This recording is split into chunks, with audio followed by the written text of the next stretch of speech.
Hey everybody, this is Crowmore with TGN, welcoming you to another World of Warcraft Cataclysm video. This is my first live video, and I want to celebrate a couple things. First, this is my main, my Enhancement Shaman Thrak on Mataroth, and I have hit 85. I hit it last night after the all-day gaming binge.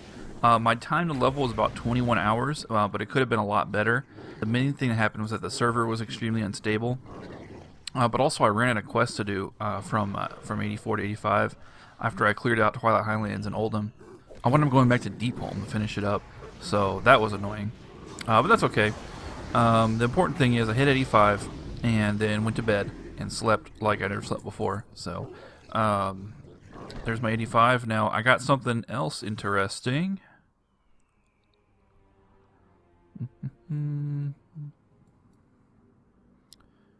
Realm First Blacksmith, and that's what this video is about. I want to show how I got the Realm First Blacksmith for Mataroth Horde, or for Mataroth in general. Almost every single Realm First was Alliance on our server, and I think I was the first one to get a Horde Realm First in anything. And then later on we had one of the crafting professions get Realm First as well. I can't remember which one, but anyway, the professions are actually pretty hard to get Realm First for. Because they are very difficult to level. The crafting professions are, because in order to get the high level recipes, you have to be level 84. You have to do the starting quest in Twilight Highlands, and you have to get to the point where Dragonmaw converts to Horde, and then you can start trading huge amounts of metal for the high level patterns you need to finish it off. So let me start. I didn't record everything from Mount Hyjal because I've already got that in Hyjal Uncensored. But let me show you what I did make to start out with. This is the level 81 axe. Basically, because I was planning on using it, the first thing I did in Hyjal was as soon as I had enough materials for mining, because I knew that buying on the auction house that early in the game was not feasible. I just went ahead and leveled blacksmithing. I got the first 10 points to get to 460. And then I got that from folding obsidian and then making some random greens. And then I made two of these axes. One I equipped and then one I sold. The first one I did manage to sell for about 10,000 gold, because at the time there were simply no other ways to get blue axes, and some of the progression people were willing to spend that in their quest for Realm First. I then made another one and then tried to put that up for that price too, but of course it didn't sell because after the progression people, nobody was going to pay that much money for a freaking level 81 blue. I've got the rest of the process on unfilmed, so I'll go ahead and go through that now. So it all started with mining fever, which I contracted as soon as I hit Deepholm. I was actually pretty far ahead of the pack. There was less than 20 people in Deepholm when I got here, and then there was another 10 or so people who were grinding dungeons only. So I was pretty far ahead on experience, and I was very proud of that. But I did start wasting a lot of time mining and blacksmithing, but believe me, I don't regret it at all. It's not a waste at all since I actually got there. But with the mining, there's so many nodes. I mean, you pretty much have to stop mining in order to focus on questing if you don't want to get caught up. And I decided I was going to go ahead and level mining to 525. And here's the last one here. I actually thought I was going to get Realm First, I didn't really. I wasn't sure if I was going to get Realm First, but I kind of felt like I might because I didn't actually see the Realm First message whenever it came across. So I thought I might have had a chance at it, but oh well, no biggie. So I decided to go ahead and start leveling up my blacksmithing. Keep in mind I'm still like level 83 in Deepholm, and instead of questing I'm doing this, which is pretty silly. But as you can see, the obsidian prices were just crazy. So I started leveling blacksmithing. As you see, I made a weapon for an instant +5, and that got me to a point where I was able to get some more recipes. And you don't want to watch me smelt elementium. God, I spent like 2 hours smelting elementium. So my next big ticket item here is elementium enchanter rods, and those are wonderful because they only cost 15 elementium bars, and elementium is fairly cheap. Relatively anyway. It's like 150 gold a stack, which for what I'm investing is nothing. But it doesn't cost volatile fires or volatile waters. It doesn't cost any obsidian, when obsidian prices are still crazy right now. So so that's good. So as soon as you can get out of obsidian, do it for sure.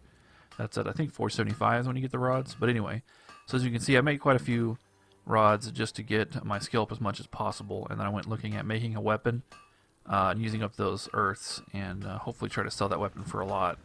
But with earth prices and obsidian prices being so high, it's not really profitable right now to make the level 81 weapons.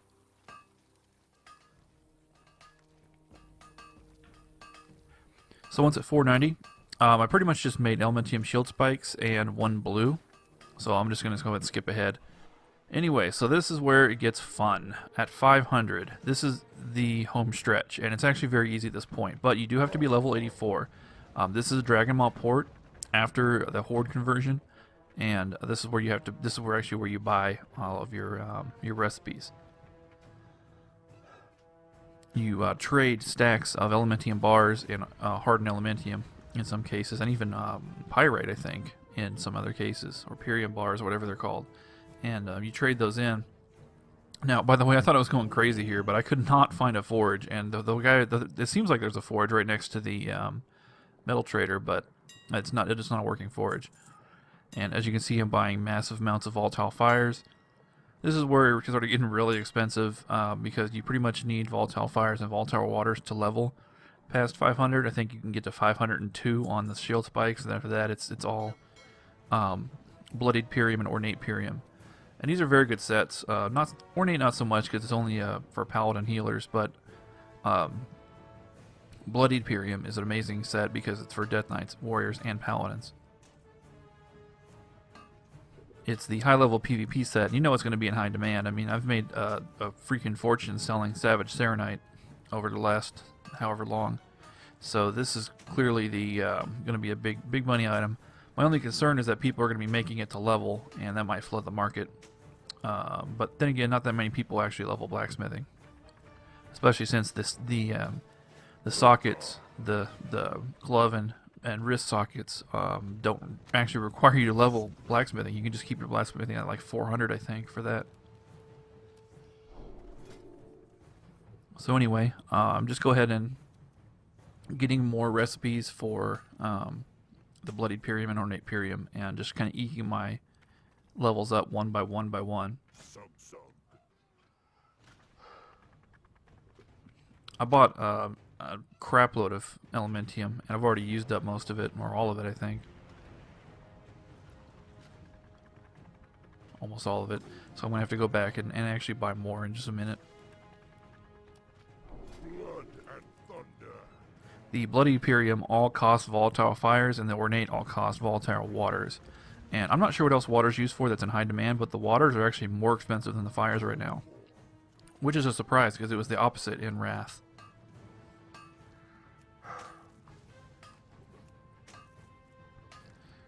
That was a close one. Almost wasted that. So, back to the auction house. Yes, massive buys of volatile fires. Oh god. Also bought water sooner or later. But it's the same deal. And back to the blacksmith. This is the one in Org, of course. You get out more points. I think this is where I got to 516. Yeah, there we go. And now we are in the home stretch. I know I said that before, but this is the real home stretch now. We're at 516, and we just got to eke out the last couple points here. And I'm going to buy the level 515 plus recipes with 2 hardened elementium per, which hardened elementium is 10 elementium bars and 4 volatile earths. And those volatile earths were expensive at the time. They've gone down since then, but I did spend a buttload of money on just on smelting those damn things so I can get those recipes. And once you have those recipes, though, you're pretty much done. Because at this point, all you have to do is just tap out a couple of belts and boots and crap like that. The boots, I think, is what got me through at the end, as you can see. First, the bloodied. And then I'm going to have to go back and buy recipes for ornate.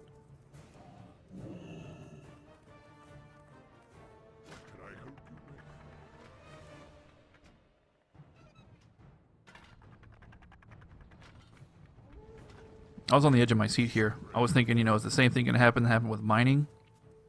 Am I going to get my hopes up and then turn out that somebody else got it when I wasn't looking? After all, I did take like a break for like a half hour, so I figured somebody got it during that point, right? But nope, there it is, realm first. Oh my god, that was gratifying. First realm first I've ever had, so it's pretty awesome. And here comes the flood of whispers, as you can see. I think I was the first horde to get a realm first of any kind on Manaroth, so I was proud of that. But yeah, that's how I got my Blacksmith realm first on Manaroth on my main Thrak Enhancement Shaman. I was level 84. I got level 85 a few hours later, and then went to bed. So I haven't even played any since then, except for what I just, I had to play to record for the beginning of this video. But I've got a lot of work to do, lots of greens to replace, lots more blacksmithing to do too.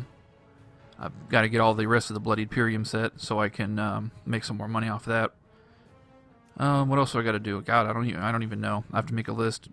But I invested, if you're curious, I invested about 20,000 gold to level up. I'll make some of it back, but I don't care. I'd invest 100,000 for a realm first, so that's fine by me. So thanks for watching. Hope you enjoyed. If you're on Manaroth, send me a shout out. Send me a tale in game. And right now I don't really have a guild. I just have my personal guild where my alts are parked. But I've got to find a guild to take advantage of all the guild perks and get into raiding and some PvP and stuff like that. I'm probably going to guild up with a buddy of mine that I PvP'd with in Wrath, but we'll see. And hopefully, if I do that, maybe we can get some awesome PvP videos out. That's something I'm definitely looking forward to.